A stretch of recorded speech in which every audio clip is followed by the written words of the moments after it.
Welcome back. Welcome back. Appreciate you. Thank You you know for what I'm having saying? me. Today we got a special guest who was like 10 hours ahead, so we had to hurry up and get him here. I All got my boy good. Craig. He is a Dutch champion. We played on the same team in PC.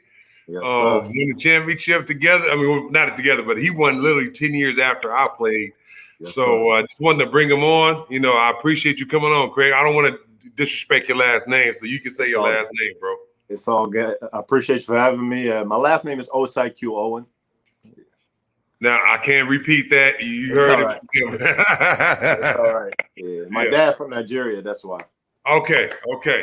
This guy right here, Craig. Well, he'll get into his story, but pretty much he's played on the Dutch national team, won championships in the same organization I was in.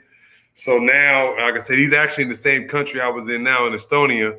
So playing on the same team I played on, years ago. So running into him is like running to a mirror. It's like funny. Appreciate So, it. definitely wanted to get, somebody from overseas up. So Craig, we're gonna get right into it.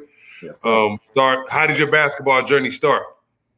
My basketball journey started late. At age 14, I started playing basketball. Basically, I used to play soccer on pretty high level for years. Mm-hmm. Then my mom passed away at an early age when I was 11. I started moving. I started traveling with my dad, moved in with my dad, and that's how I came across basketball.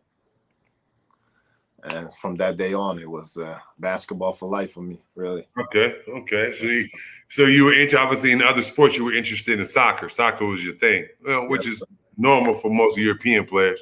yes, You sir. know, that's cool. Did you go to high school? Out there in in Holland. No, I wasn't basketball. I went to high school in New York. Oh, you are. So before you came to the States. Okay. Yeah, yeah. So, explain your high school career. How'd you get to New York from Holland? It was a funny story. My dad took me one summer to go to New York, try out maybe a little for some kind of teams. Mm-hmm. Then my neighbor, she became my godmom, Mm-hmm. and her son was Lamar Odom's agent at that time. Okay. He seen me hoop outside, and he was like, "God, get you to practice, to AU practice," and that's how it really started. They put me on the team for the summer. We went to Las Vegas and Cali, and that's how I got a full scholarship for Christ the King High School in New York. Oh wow. Okay. So you actually went to the same school as Lamar Odom. That's cool. Yeah, That's real cool. And you were there for 4 years, or no. Fortunately, only 1 year. I had to come back home, unfortunately, due to some reasons. So, okay. So did you go to college after high school, or just went straight pro? I went straight pro. So, hey, you know what I'm saying? You went straight making money. I wish I could skip college and go straight to pro. Well, I actually wish I could have gone to college. I had a lot of college offers. Paperwork really didn't work out.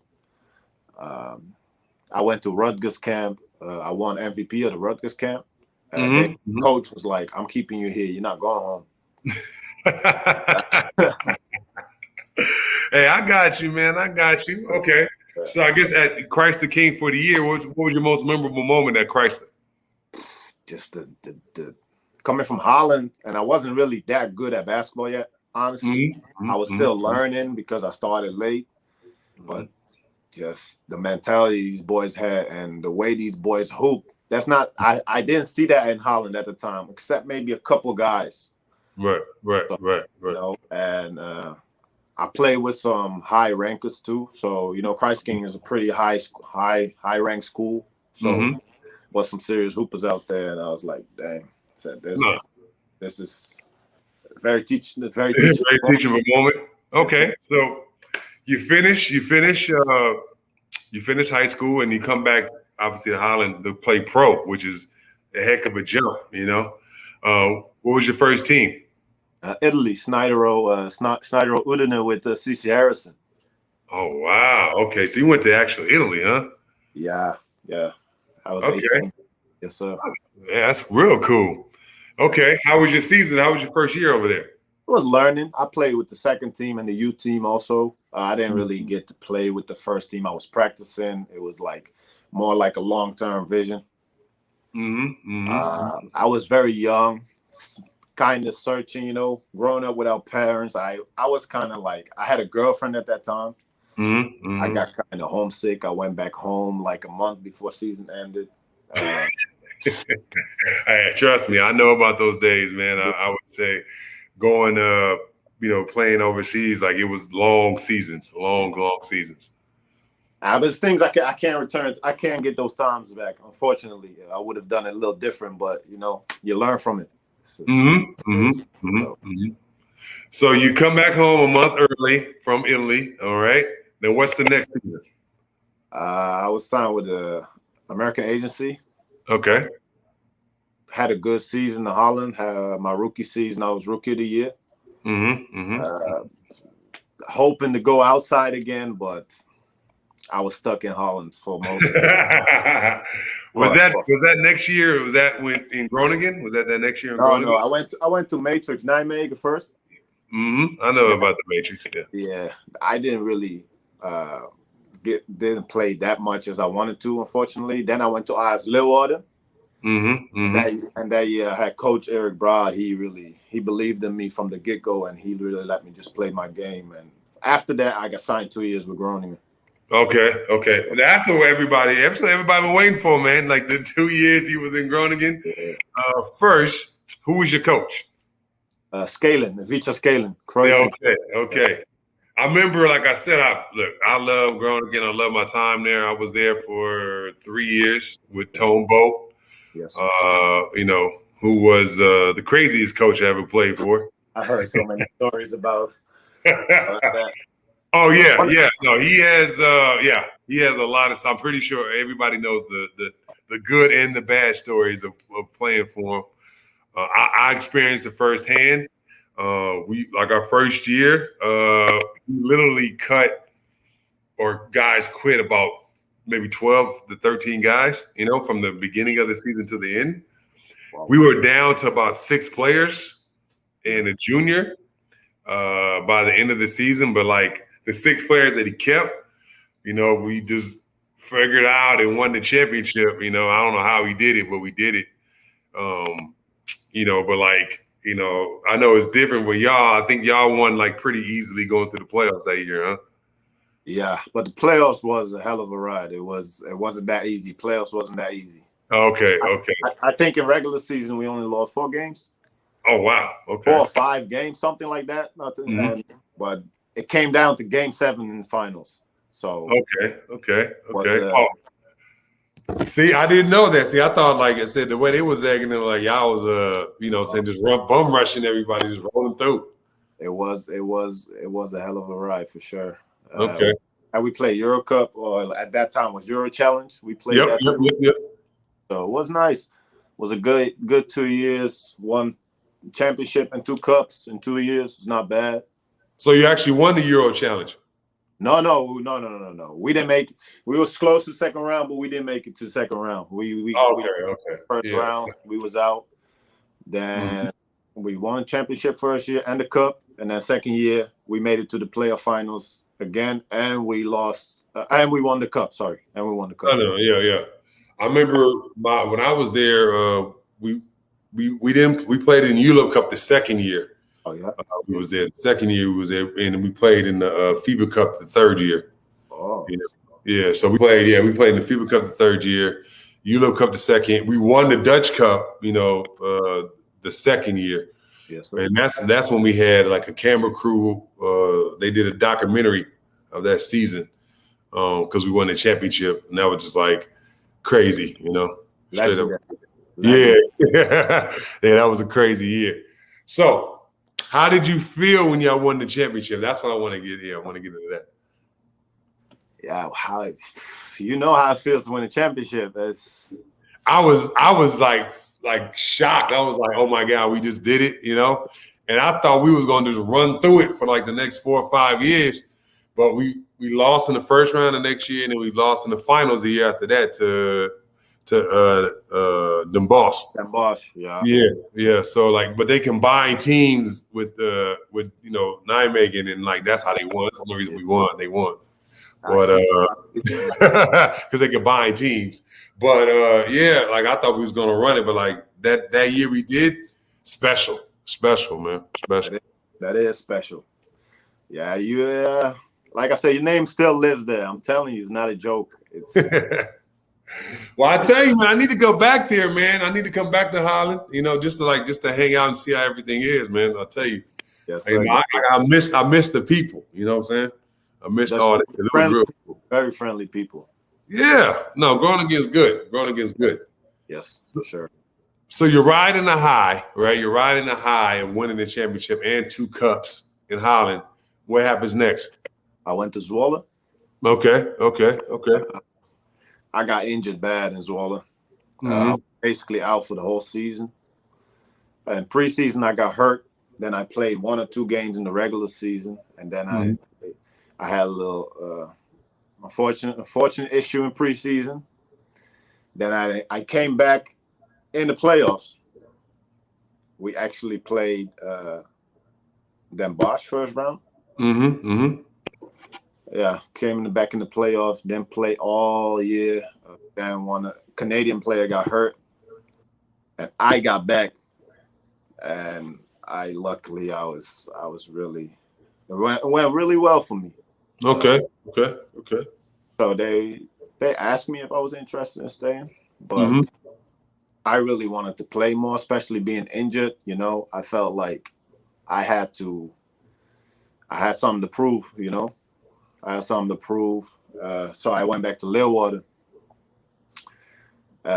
Did really well first half of the season. I averaged about 12 points and 13 rebounds first half of the season. I was really happy, and then I dislocated my patella. Ouch! How did that happen? Last game before Christmas break. Oh, okay. I was trying to block. We played in Bosch. I blocked a shot. I landed very awkwardly, and my knee disc just popped to the side. Yeah. The thing is, unfortunately, is like the injury itself is not the worst. It could have been worse. Right. I didn't tear nothing or something. That I was good, but the hospital made a bad mistake. They just put it back, but they didn't make no X-ray after that. Nothing. And the swelling didn't go away. Like it stayed for like 6 months, 7 months. The swelling didn't go away. Oh wow! Did you have surgery on it? Eventually I did. But that's the thing. First I thought, okay, but why is the swelling not going away? So I went back to the hospital like 3-4 times, and they kept saying, "You're all right. It's part of it." Blah blah blah. So I went to a second opinion, and they said like they should have gave you surgery right away, because there was a piece of broken cartilage stuck in my knee that didn't let the fluid out in the back of my knee. And I kept playing on it for months and months and months. I kept playing, and the swelling didn't. And I was basically playing on one leg the whole time. Oh, so wow. Literally 1.5 years later, 1 year later, it happened in 2016, December 2017, I got surgery. Because I signed with Plymouth after that season that I dislocated my patella. I signed with Plymouth Raiders in England. And I went there, come off the plane. They made me go for a workout right away. And my knee was looking pretty solid at that point, but started swelling up right away. Just right away? Like off the plane, it was just full of fluid. So I went back home, went to the second opinion, and then that came out. They said that they should have got me surgery right away the moment it happened. And then I would have been fine after like 4 or 5 months. Man, crazy. So yeah, basically, that's. Were they giving you cortisone shots? That's what they did in the summer. They gave me cortisone shots, and when that cortisone hits you, you can do everything. Yeah, no, for real. I mean, I used to see it, like not me, but my teammate at the time was a guy named Travis Young. Like he had a lot of fluids in his knee, and another teammate of mine, Vomo Kleza, Yeah. Estonian dude. He would take cortisone in his wrist, you know, 'cause for his his thing to be like doing that. So he would do that. You know, I've seen them, they put it in a knee or whatever, like to get them going after they couldn't practice, and then like the day after they didn't practice, anything like that. But like the day of the game, like they or whatever it was, they would do that before the game just to get them to play. I was always kind of scared of it. They offered it to me when I was in Estonia. Yeah. But I, in my leg for my shin, but I was like, nah, I just ain't going, It's like, well, it's the finals, man. I'm like, nah, man, nah. It's not a bad decision to not take it. Yeah. I mean, it's up to the person. If you feel like, you're going to be all right, do it. Because I've seen people who did it and it was fine. Yeah. I've seen, other stuff too. Yeah, exactly. Okay. Well, that's all right. So after you go home after your workout, right? Yeah. You get your surgery. So you're out for how long? I was out. I got surgery in December. I think I was out till April, really, or March, April. But already in February, I signed in Georgia to finish the season. They asked me to come there if I was interested. And I finished my rehab, my last couple of weeks of rehab, actually, in Georgia. Okay. With the national team physio of Georgia. Great. Did a great job. Got me ready. Like a couple games before playoffs. I played like 2 regular season games still. And from that point on, things started going upwards again. Okay. Well, that, like I said, that's always good to kind of get back on track. In the middle of my year, like when I was in Holland, I had a stress fracture in my shin, and they put a steel plate over my leg, and then when I went to Estonia, I played a whole year with the steel plate. And then that second year in Estonia, that's when I had to have another surgery because I cracked shin in my other shin. So I still got steel plates in both my shins to this day. You kept playing with it? Yeah, like like they gave me the surgery in Holland. I missed literally like, I don't know, half the season. Right? I got it in September.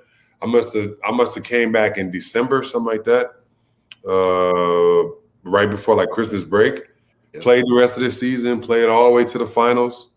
It was fine, but like I think, what they said when I got my second surgery was that I was overcompensating.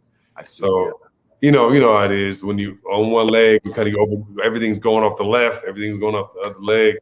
That's what happens. So when I went to Estonia, I was playing. I played the whole season, and then the next year in Estonia, that's when it just my legs. I was like, oh my god, dude, it just started killing me. Oh man.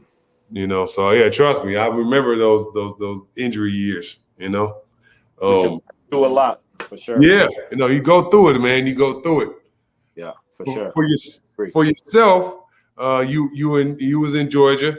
Yeah. Did you sign another contract for another year, or did you go to another place?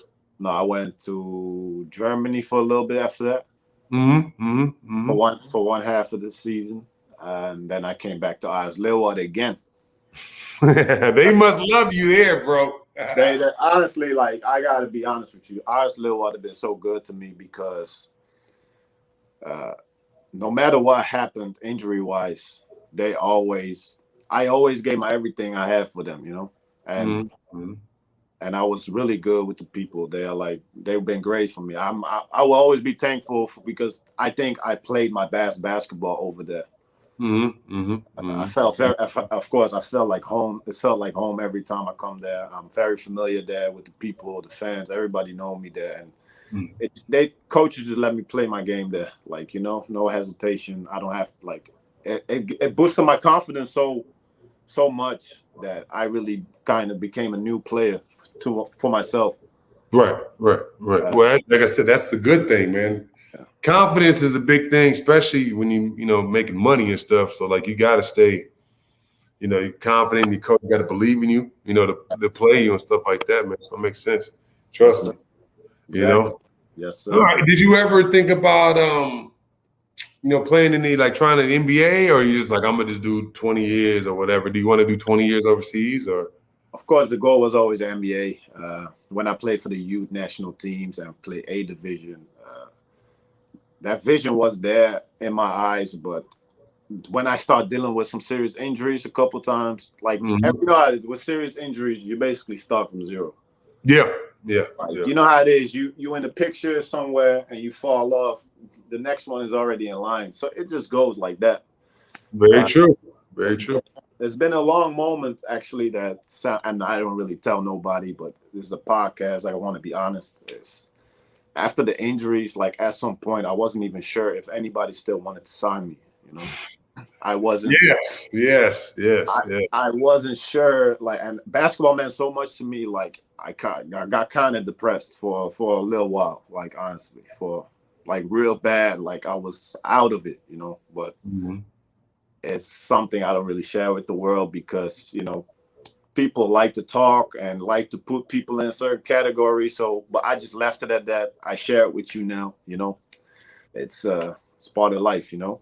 No, man, that's how it is. Like people don't even know how hard it is when you're an athlete and you get injured and you don't know if you're gonna come back. And that's all I knew. That's really all I knew. Basketball was all I knew. Exactly. Like I said, you lucky you still playing. When I got injured, I remember the first time I was like 27 and I just did 6 years at the time. And I was like, man, I don't know what the heck I'm gonna do, man. And like the money was like up here to a certain point. But after I got injured, I had to basically, like you said, start from the bottom and work my way up to, and it never was the same after. It just never was the same after. But like I said, it's different for me because I was an American and you obviously, international, so different. But, your career, you got a serious resume now. Don't get you have a serious resume now. I cannot say I have the same type of resume as you have, sir. No, hey. You did something that I always wanted to do. The funny thing was I played for Holland for 4 years. I thought about playing the 5th so I could get my passport and be like a Dutch. Like Jason Duraso did. I was thinking about it, but then I was like, man, the team in Estonia made me a deal I couldn't refuse. So I was like, after my 4th year, I just left. But you know what I'm saying? Like I almost did it, bro. But like I said, when I got injured, the money was never the same. I still had played a couple years, but the money was just different. Yes. That's how it's a business. No, oh yeah, for real. And I'll tell people in Europe, it's really a business because it's not like the NBA where you got your money guaranteed. They can cut you and not pay you. Exactly. You know what I'm saying? They can cut you and say you were supposed to make 100,000. And you only making maybe 3 months or 4 months, and they just cut you for the rest of the season. You'd be like, okay, you cut me, but what about the rest of the money? Oh, you can fight us, but you're not going to win. Exactly that, sir. It's that's how it goes. That's how it goes. No, trust me, man. So I understand. So after you kind of got over your depression, what got you out of that? What got you out of the depression? My girlfriend, for sure. Always something like that. I think it changed me as a person. I had to go through that, honestly. I had to go through that to really find somebody I could have been years ago. So it made me a different type of person for sure, It's it's just how it is, how life goes. You got to deal with it. And at some point, it's okay to feel a certain way, but you got to find a point where you're strong enough to be like, that's it. You got to move. You got to keep moving. Like, you can't be standing still. Agreed, man. Agreed. Life is like a bicycle, man. You can't be on it. You got to keep rolling forward, man. Exactly. All right. So you've been overseas. I would say, explain where you're at now. Where you at now? I'm in Tallinn, Estonia. Yep, another good play. Tallinn is cool, man. Got a lot of nice places to party, have fun at. Cool people. Yeah, it's all good.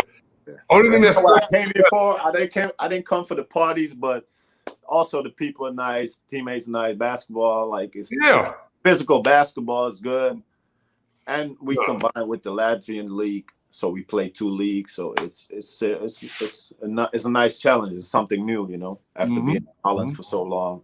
So, no, yeah.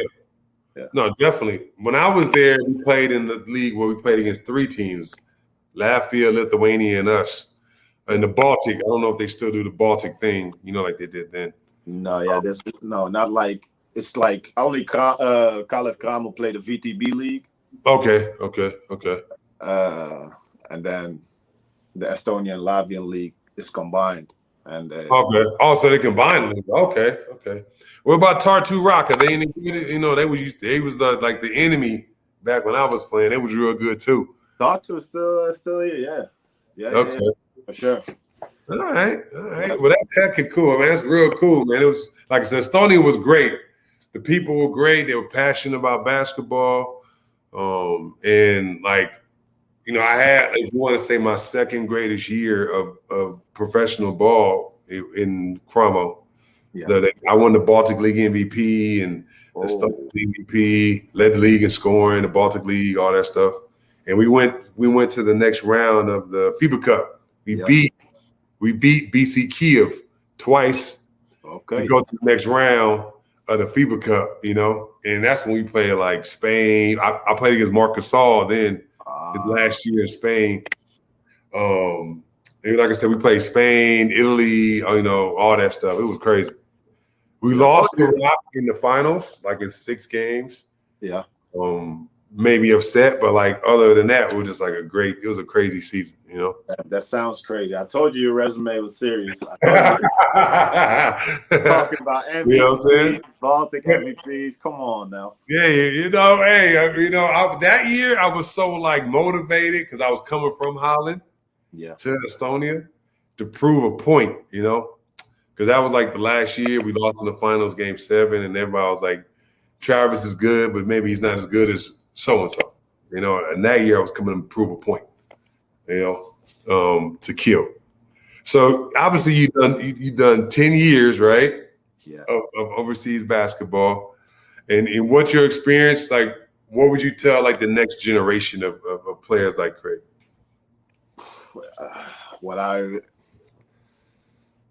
You gotta approach it as a business for sure. I really think it comes with everything. Eating right, go to the gym seriously. It comes a lot. A lot's come. I'm also would say if you get a chance to stay in school, stay in school. It's just so much comes with it because a lot of boys give up their life to do something like this, but it can be gone in the blink of an eye, and then you have nothing, literally. So. Yep. I definitely agree with you on that, Craig, man. You've seen it firsthand. I've seen it firsthand where guys come and guys go. They come and they go. They come and they go. They're here one time and they get cut. That's how it works. Especially being an import.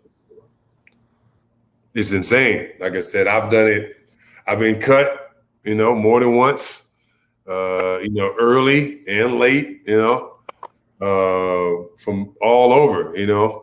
So it's been a heck of a journey for me. It's a heck of a journey for yourself. Do you know what you want? Do you want? How long are you going to continue to play? You gonna play for a while? If my body if my body is keeping the way it is now, if it's rocking with me like this, I hopefully have another 5 years at this level.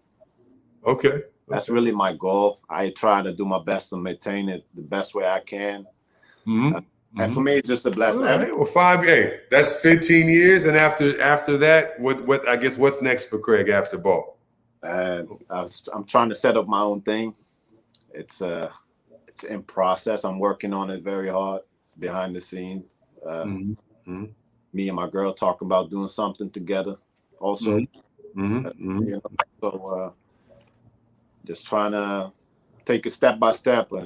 Every year is another blessing. Especially with the injuries I had, a lot of people thought I would not be playing on this type of level anymore. And I'm just blessed. I really feel blessed that I'm able to still play at this level. Very thankful for that, and I try to not take that for granted. So I'm trying to invest in myself and my body the best way I can, which I used to not do as well when I was younger. So that's a heck of smart, man. That's really smart.